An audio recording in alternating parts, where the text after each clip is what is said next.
Revenge films. That day was the day of my father's funeral. And as the chief mourner, I was running around everywhere. I was attending the funeral with my husband and my son. But because my son was blind and couldn't see at all, I had to keep an eye on him as I moved about the funeral. It may have been my father's funeral, but for as long as I could remember, I had lived with only my mother. But my mom passed away due to illness when I was in my first year of middle school. My mother and father were already divorced before I was old enough to know what was going on. But it turns out that my father was an investor.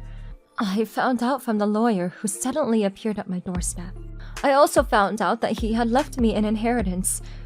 Being told that I was receiving an inheritance from my father, whose face I could barely remember, felt strange. But more than anything, the fact that my husband found out about this was the worst part of all. I am actually once divorced, and my son is a child from my previous marriage.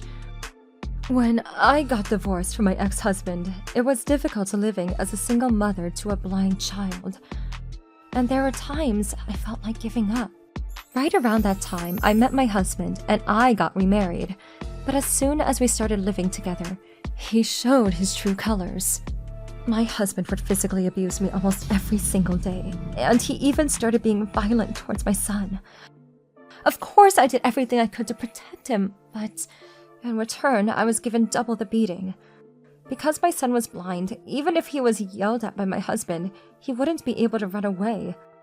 All the living expenses that I worked my butt off to earn, my husband would spend it all on gambling.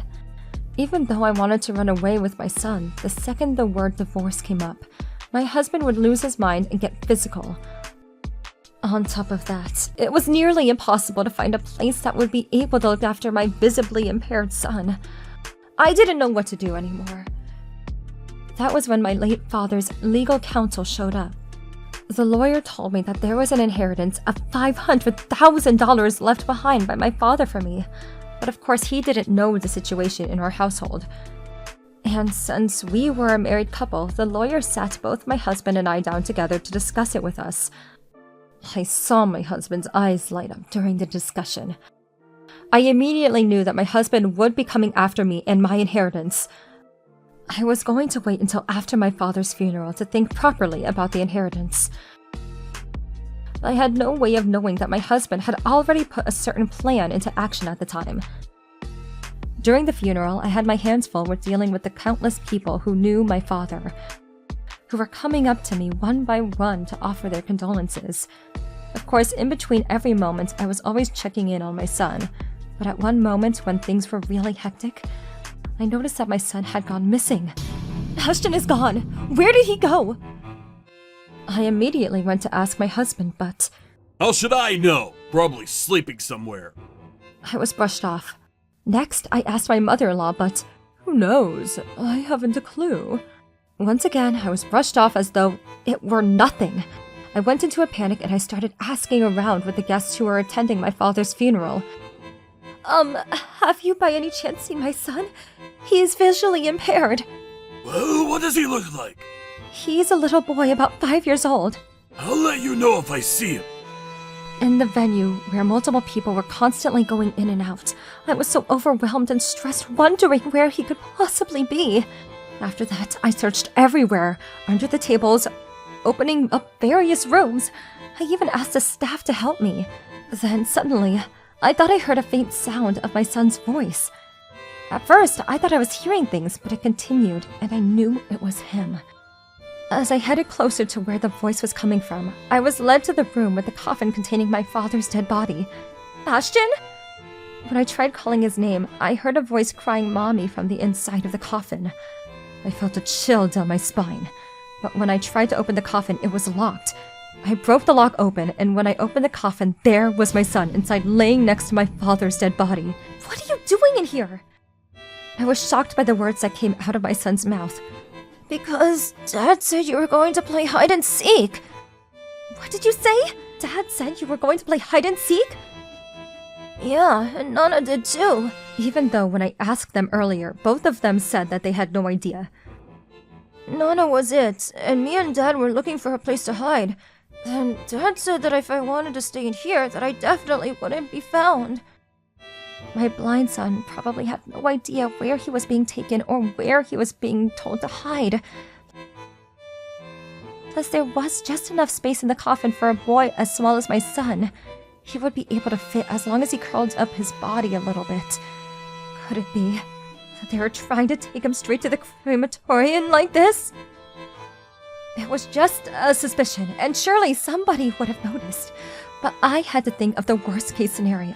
On top of that, my husband knew that I was about to receive an inheritance of $500,000. This way, if he killed my son first, and once I hit rock bottom from the devastation, I would be an easy target, and then the inheritance would become all his. I could easily imagine my mother-in-law jumping right onto that plan. I will never let them get away with this. With the anger boiling up inside of me, I held my son tight. I'm so sorry. You must have been so scared. Your mom is going to protect you forever. Then my son said, I heard Dad say it. He was talking to Nana, that if you and I died, then he would get the inheritance. So he said he would kill you too, Mom. Don't worry. I would never let him do that to neither of us. I grabbed my son's hand and headed straight towards my husband and mother-in-law. I am divorcing you, right now, immediately. My husband looked terrified for one moment, but he immediately retained composure. What are you saying? Today's your father's funeral. I see. You must be a little depressed and not thinking straight. Nope, you have your eyes on the inheritance, and that was left for me by my father.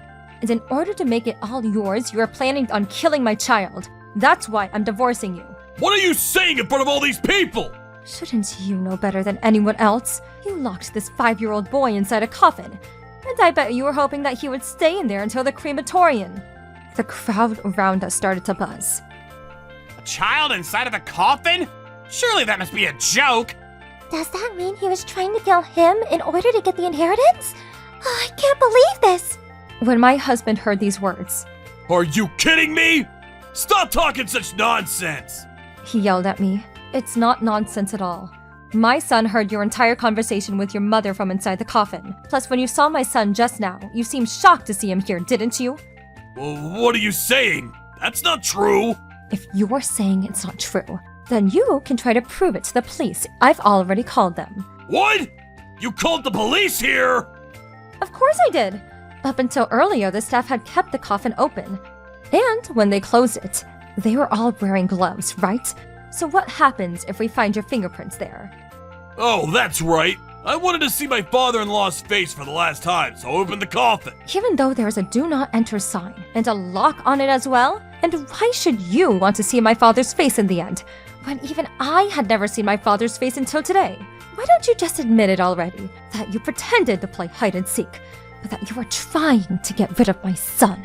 I told you that you're wrong! Why are you doing this?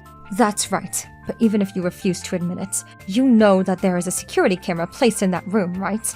Once we see the footage, I'm sure it will be all clear. Perhaps he wasn't expecting that, but realizing he had nowhere else to run, my husband turned completely pale as he sank in his chair. To be honest, I actually didn't know if there was a security camera in there or not. But I thought if I said that, then my husband would definitely shake in his pants. Seeing my husband shake, my mother-in-law tried to save herself. I had nothing to do with this. My son said that the inheritance would be all his, and asked me to help him. That's all I did. A little bit of help. I didn't do anything wrong. She confessed to him. The police had already arrived and were watching and listening to the whole conversation. So they were both arrested on the spot. After that, my father's legal counsel helped me in many ways, and along with the attempted murder of my son, my husband was charged with his domestic violence and abuse against both of us, and was taken to court with multiple crimes. He was, of course, found guilty and sentenced to prison. His mother, who was an accomplice to his attempted murder, was also taken to court and charged. After everything was finished, the lawyer said to me, Your father was always worried about his daughter that had been so far from him. I don't know the reason behind your parents' divorce, but your father insisted on remaining single for the rest of his life. He sounded like a broken record saying he would someday leave his assets for his daughter. That's why I'm very glad we were able to get the inheritance to you. I'm sure your father can rest easy now, too. I hope you and your son will find happiness now and in the future with this. He left me with these words and left. When my ex-husband was given his prison sentence, You better give me some of that inheritance! he threw a tantrum in the court and was taken down again by the police. Because he had tried to murder a child, he was given a much longer sentence. But I think someone like him can spend the rest of his life behind bars. I never could have imagined that my father, whose face I couldn't even remember, would change my miserable life so drastically. But I hope to honor what my father left for me, accept his inheritance, and start a new happy life with my son. How was today's video? If you enjoyed it, please subscribe, like, and leave a comment. Stay tuned for more.